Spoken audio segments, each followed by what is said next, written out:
Hi everyone! So this is going to be a lecture about play, and it's going to be in two parts. So this is part one, and then I will upload part two as a separate video. So let's just start with a quote by good old Mr. Rogers. Mr. Rogers says that play is often talked about as if it were a relief from serious learning. But for children, play is serious learning. Play really is the work of childhood. And I would sort of like this last statement, or actually this whole quote, to sort of guide us through this topic of play. Play really does mean that children are learning. This is the way that children learn. Children learn through play, and if there's one big take-home message or guiding principle for this topic, this will be it. So the plan for this lecture is to look at the role of play in development, and we're going to look at it from our developmental domains perspective. So remembering our child development stuff that we've learned. Maybe that blue sheet might be helpful for you with all the developmental domains, or your tree book, the Washington State Early Learning Development Guidelines. We'll also look at it from a Vygotskian perspective, so also another way of looking at play through developmental lens. And then we'll talk about stages of play. There are 3 different theories about stages of play. We will talk a little bit about adults in play, so what role do we adults have, and then we'll wrap up with the role of culture in play.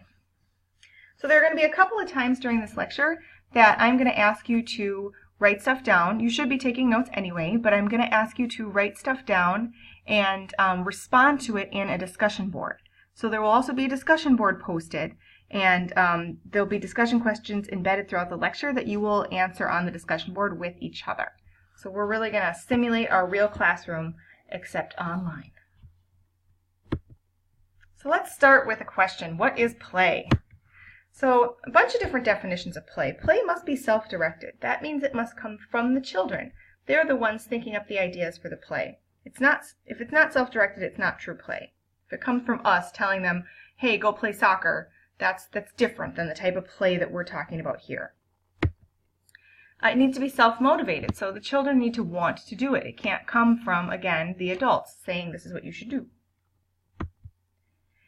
It should be spontaneous, so there should be, not a ton of planning that goes into this type of play that we're thinking about.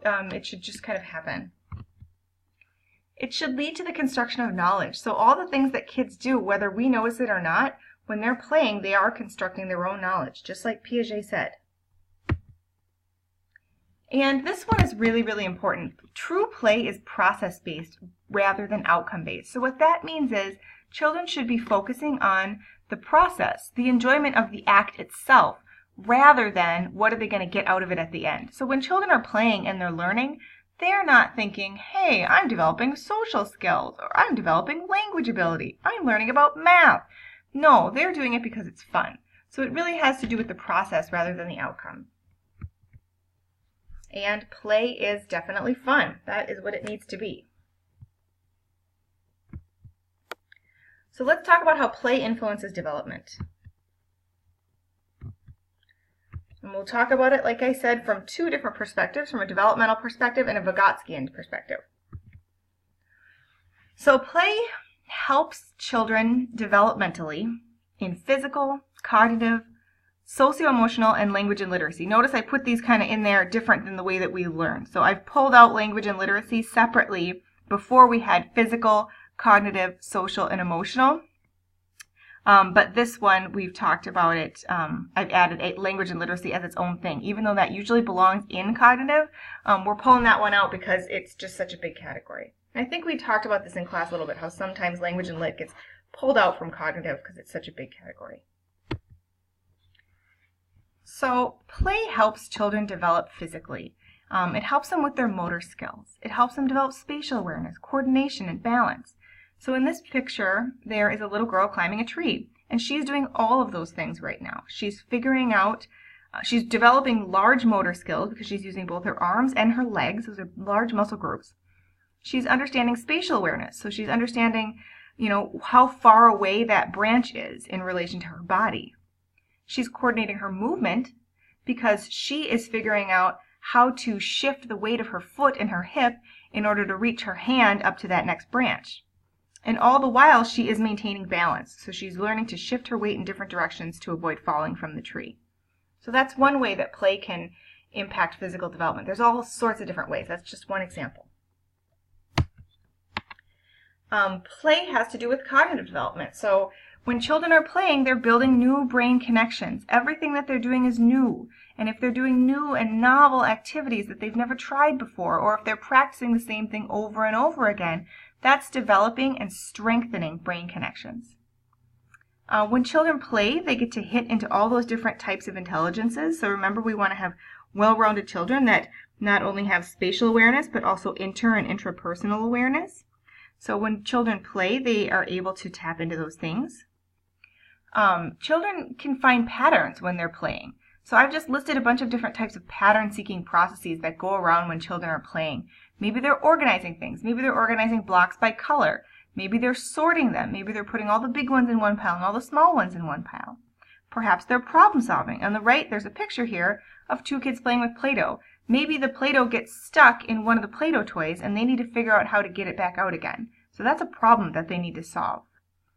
They do predictions and experimentation, so they might figure out, or they might predict, hey, if I put this Play-Doh in the Play-Doh spaghetti maker, it's going to come out looking like noodles. And then they'll experiment and find out that indeed it does. Or if the Play-Doh's all dried out, then it's going to be harder to push through that Play-Doh spaghetti maker. And they might need to put water on it.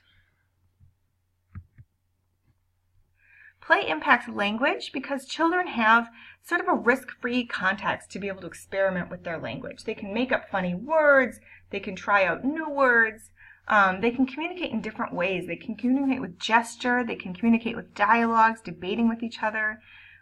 They can think about different types of conversational skills that they might not get a chance to work on. So if they're engaging in dramatic play, they might be able to engage in different types of conversations that they might not otherwise engage in. And they can also act out book plots, so that really taps into their literacy development. If a teacher read a book, oftentimes children will later on act out the plot of the book, and that helps them with their comprehension. So if they hear a story and then they act it out later, they're more likely to remember the content of the story, which helps with their comprehension, which is tied to their later literacy. So that means it's a really, really great idea to read children a story and then make sure that there's a nice facilitation for them to be able to act out the content of the story. That might mean placing items in dramatic play that facilitate acting out of the story. So maybe you read a story about a group of children who were in a music band and they planned out a rock and roll show, and maybe in your dramatic play area you place a bunch of musical instruments strategically so that if children did decide they want to act out the plot of that book, they've got the materials they need to do so. And then finally, play is tied to social and emotional development.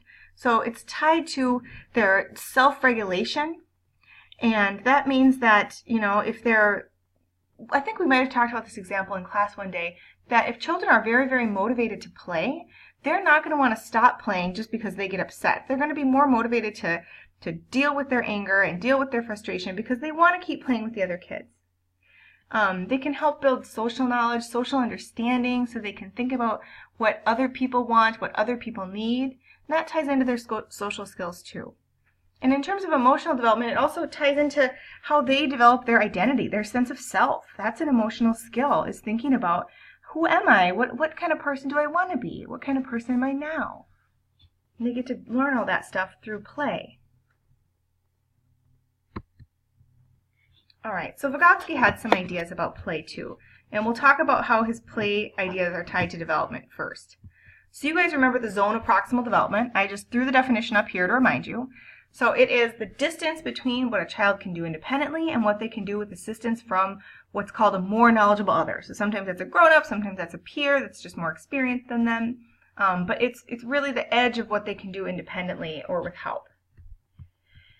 And remember, scaffolding is the type of support that we give to children. So we change the type of support we give to children depending on what they need. So we only want to give them just the right amount of support to help them do things independently.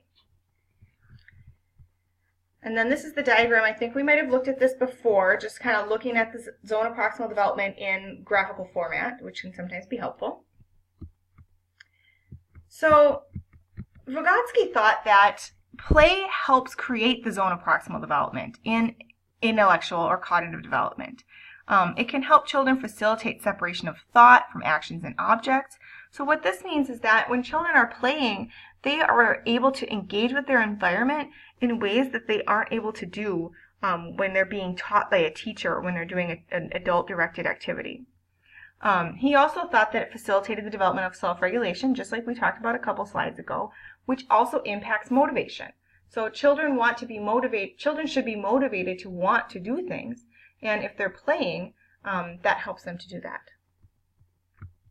Oops. And lastly, it facilitates decentration. So remember, decentration is this idea of only being able to look at one aspect of a problem or one aspect of a scenario at a time. And young children are pretty incapable of looking at two different dimensions of things at once. So for example, they might not be able to look at the size and the color of different objects. They might only be able to focus on the color, or they might only be able to focus on the size.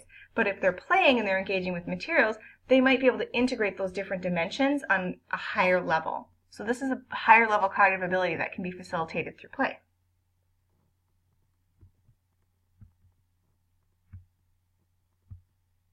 Okay, so here I've just kind of given you guys some examples, and so we'll just sort of go through these examples before we wrap up this section of the lecture. So when children are creating the zone of proximal development, they play a little bit above their own level. So children might, if they can't ride a bike, they might pretend to ride a bike. They might run around the classroom pretending to ride a bike. They might pretend to write words. So a lot of us have seen little children take out a pencil and a notepad and sort of scribble what looks like lines on the paper, saying they're writing a note to somebody. They might not be able to write yet, but they're practicing. So they're pushing themselves to the edge of the zone. So it provides a context for the development of higher skills. I think we've sort of talked about this self-regulation thing at once before, but one example of this is if the teacher says, hey, you need to stand here on the top of this hill and don't move and don't go anywhere. What's the child going to do? They're going to stand at the top of that hill for about 2 seconds and say, okay, I can't, this is really hard, I got to go, I got to run. And they're going to run away. But if they're with their friends, and the friends are playing some kind of like cops and robbers game, and they say, okay, you're the lookout, watch out for the bad guys, you stand there, then that kid is going to have much, much more motivation, and they're going to show much more self-regulation to stand at the top of that hill and be the lookout, rather than if the teacher were to just tell them. And it doesn't matter what context that self-regulation happens in, what happens is the self-regulation is happening. So that's a great way for the child to develop. Another example is keeping still during circle time. I think we've talked about this quite a bit, but that's sort of an after effect.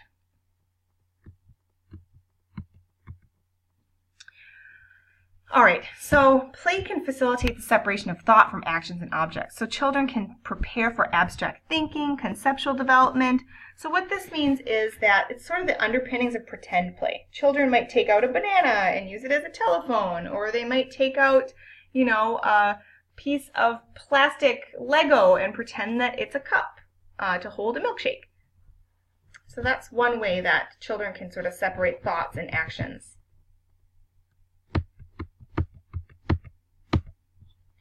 All right, so this self-regulation stuff, again, is tied into the areas of development. So children they're driven to follow the rules because they want to keep the game going. So that might mean for physical development, they might be crawling around on the ground because they get to be the dog. Or if it's social development and they're playing house, then maybe one child might deepen their voice if they're going to play the father or a male figure. And for cognitive, it might mean holding on to thoughts, boosting their memory and boosting their attention for imaginary scenarios. They might not be able to hold on to imaginary ideas outside of the context of play. Oops. Play can also impact motivation, so it might coordinate long-term and short-term goals. So one example is if children are going to play airplane, they might plan out all the things they're going to do. They might say, first we need to make tickets, then we need to gather the suitcases, and then we're going to set up a bunch of chairs. And so they're more motivated to put all these pieces together because they want to play the game. And then the last part was this decentration. So they're also thinking about theory of mind. So they're thinking about putting themselves in the perspective of somebody else, like a teacher, mom, or a dad. We're going to hold right there and stop, and we'll go to part 2 in just a minute.